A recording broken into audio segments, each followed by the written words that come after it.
सीता को कुछ नहीं होने दूंगा।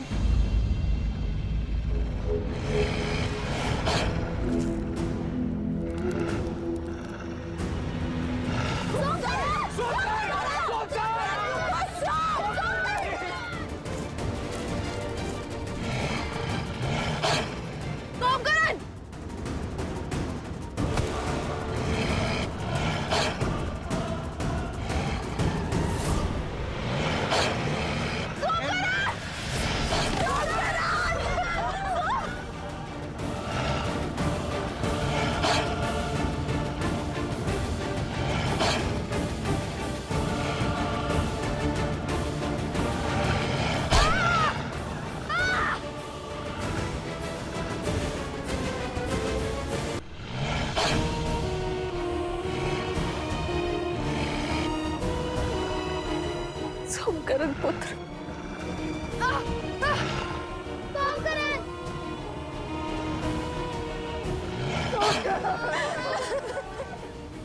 क्या खेल खेला है महाराज। अब तो ये वन देवी भी कुछ नहीं कर पाएगी। सोमकरण,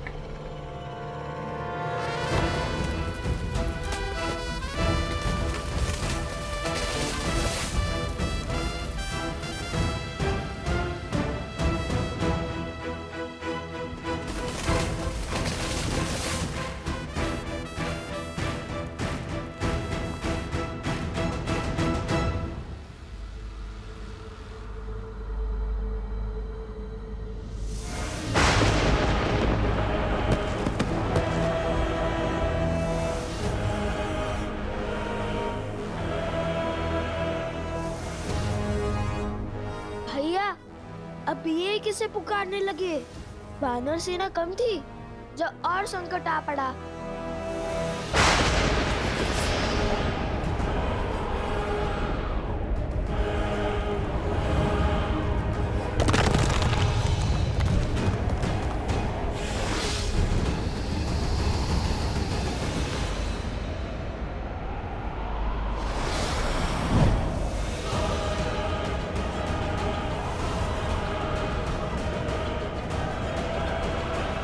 लो, लगता है आज लंका का युद्ध सजीव हो जाएगा। अब इन राक्षसों से भी लड़ना होगा हमें। विचित्र है ना, वानर राक्षस लंका कांड में एक दूसरे के रक्त की प्यासे होकर लड़ रहे थे। आज वो एक साथ एक ही पक्ष में है, हमारे कारण। चलो, हमारे कारण कम से कम वानर और राक्षस एक साथ तो हुए। किंतु अब इनसे लड़े कैसे?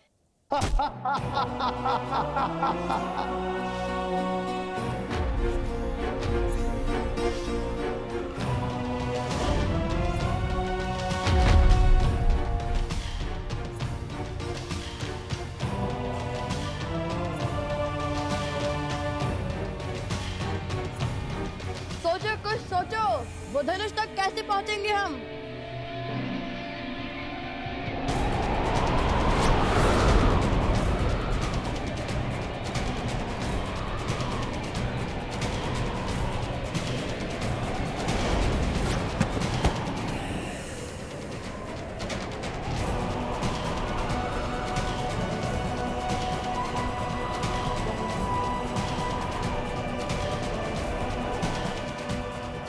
वन देवी,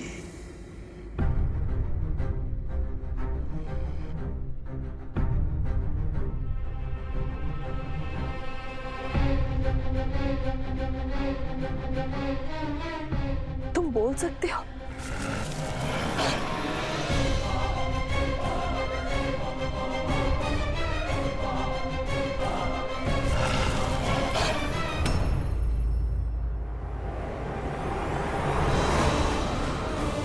भैया, हमें वृक्ष को छोड़ना होगा, वरना ये पेड़ उखड़ जाएगा। मेरा हाथ पकड़ो कुश।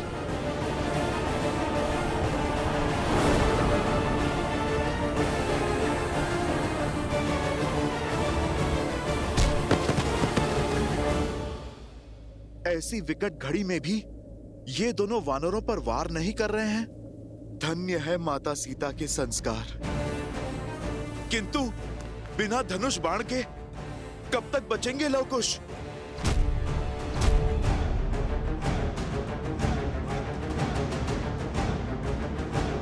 कुश, अब एक ही मार्ग है।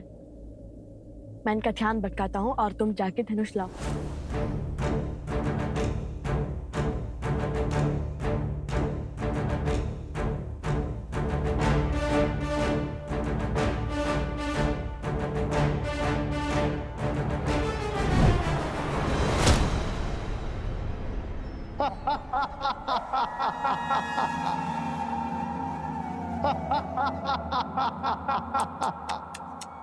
शरीर इतना विशाल और बुद्धि इतनी क्षीण। क्या लगा तुम्हें हमें हरा दोगे?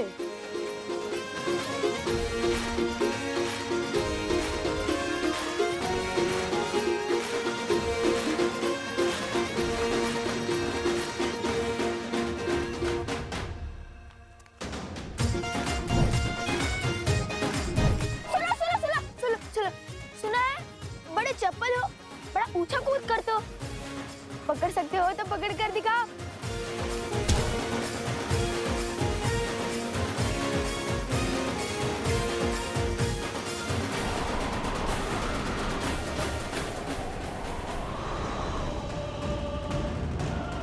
अरे विचित्र है, हम क्या तिनके जो तुम्हारी फूंक से उड़ जाएंगे?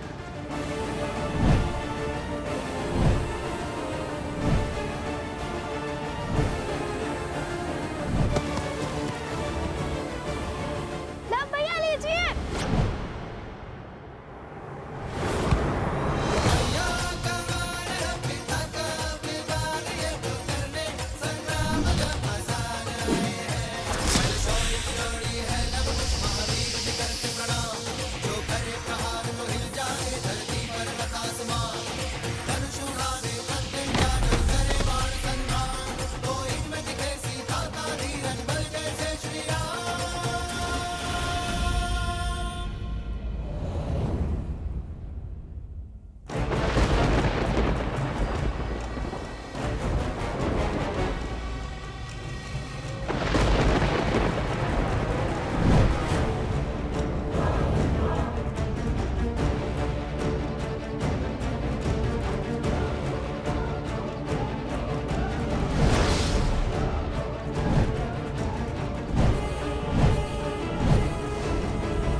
कुछ कुछ तो सोचना होगा हमें। अंधेरे में इनकी शक्ति बढ़ती है, ऐसे नहीं हरा पाएंगे हम इन्हें।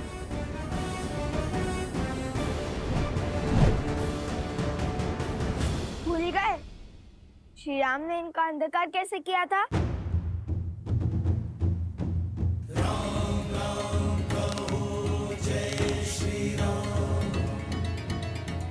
असतो मा सद्गमय तमसो मा ज्योतिर्गमय मृत्योर्मा अमृतं गमय। ओम शांति शांति शांति। असतो मा सद्गमय मृत्योर्मा सद्गमय तमसो मा ज्योतिर्गमय। ओम शांति। आखिर कौन है ये बालक?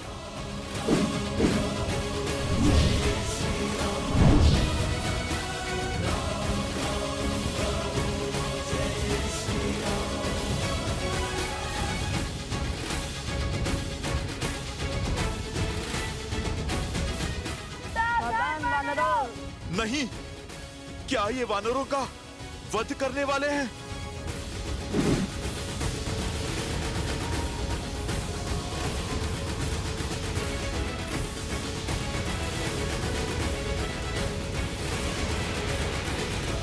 सावधान, जहाँ से आए हो वही लौट जाओ। सुमाला अस्त्र।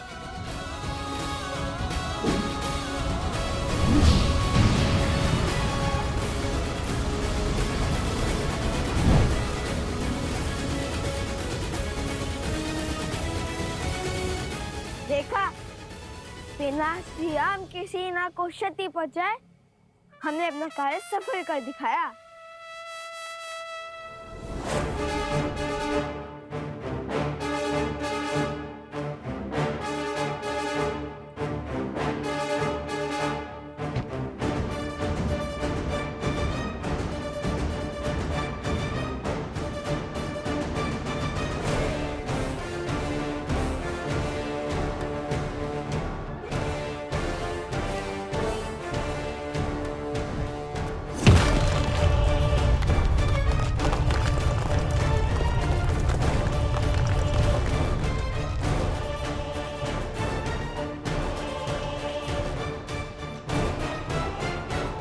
विजय से पूर्व उत्साह मूर्ख बनाते हैं। ये द्वंद्व जीतकर तुमने विनाश को आमंत्रित किया है। सत्य वचन। युद्ध विनाश को तो आमंत्रित करता है, किंतु ये प्रश्न है किसके, हमारे या आपके? वानरराज, प्रतीत होता है कि ये बालक साधारण बालक नहीं। साधारण हो या असाधारण, इनका अंत अब मेरे ही हाथों से होगा।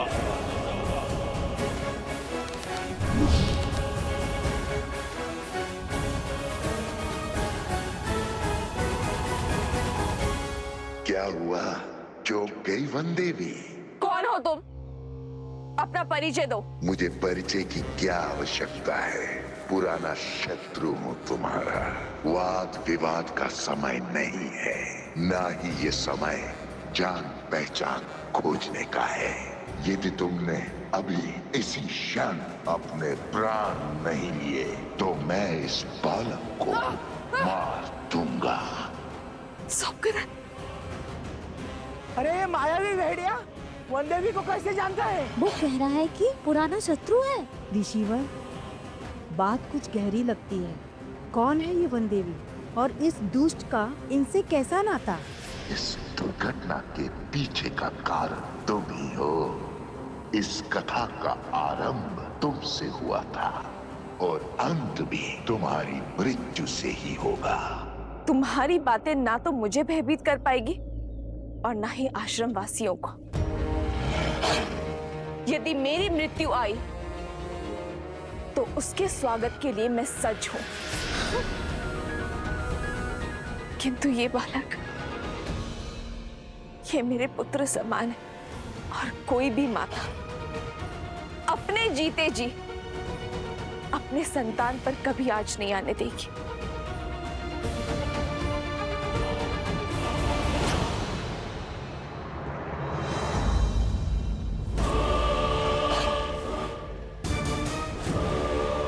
तो फिर निभाओ ना मां होने का कर्तव्य। विलंब किस बात का? अपने प्राण देकर इसका जीवन बचा लो।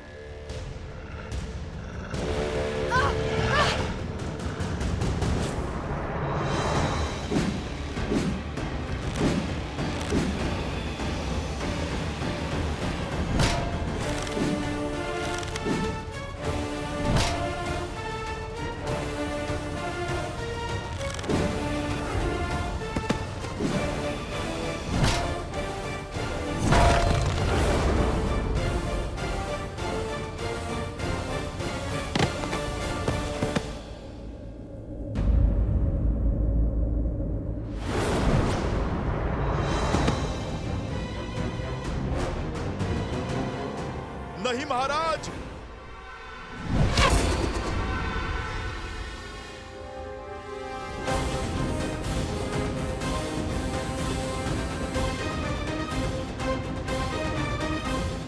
क्या हुआ महाराज? बड़े क्रोध में लग रहे हैं आप। लगता है अब अभ्यास हो गया है। पहले क्रोध में आकर बिना सोचे समझे आगे बढ़ना और फिर लड़खड़ाकर गिरना। ऐसे ही जब क्रोध में आकर आप बाली से युद्ध करने निकले थे तब भी आपने मुंह की खाई। फिर जब प्रभु श्री राम की बात न मानकर आप रावण से युद्ध करने निकले तब भी आपने मुंह की खाई। अरे वो तो प्रभु श्री राम ने रावण का छत्र काटकर आपके प्राणों की रक्षा की, किंतु यहाँ तो वो भी नहीं है और हनुमान जी भी बंदी बने हुए हैं। भरत जी, लक्ष्मण जी और शत्रुघ्न जी ये भी मूर्छित हैं। कौन करेगा आपकी रक्षा? बोलो बालको!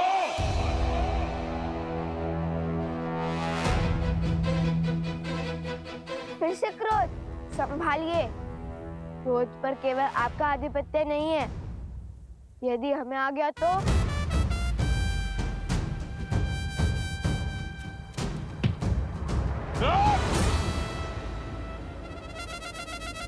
कहाँ गया कायर?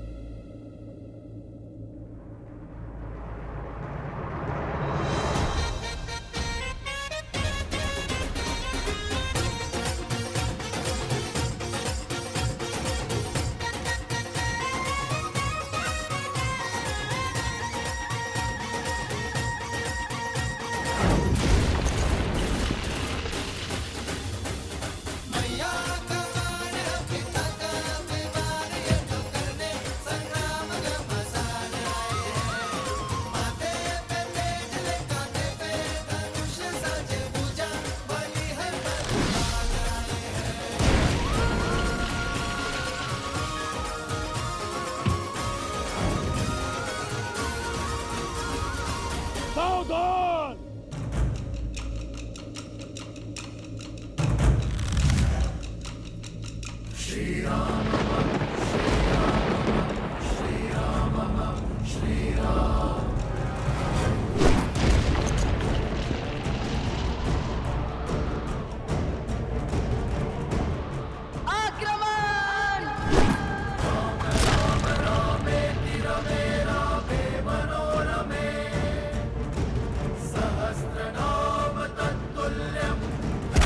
वानराज!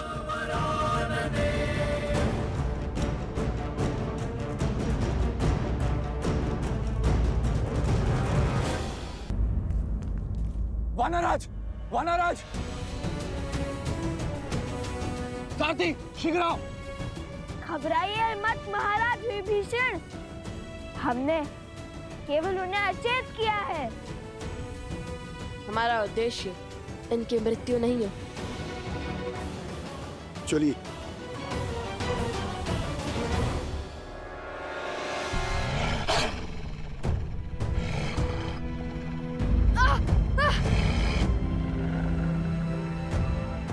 तो तुम्हारा उद्देश्य मेरी मृत्यु है? अवश्य, तभी तो तुम्हें खोजते हुए यहां तक आए हैं। अब व्यर्थ की बातों पर समय मत गवाओ, अपना अध्याय समाप्त करो ताकि इस बालक की जीवन कथा आगे बढ़ पाए।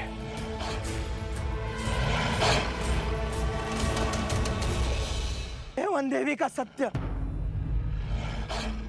और ये भेड़िया वन देवी के प्राणों की आहुति क्यों चाहता है?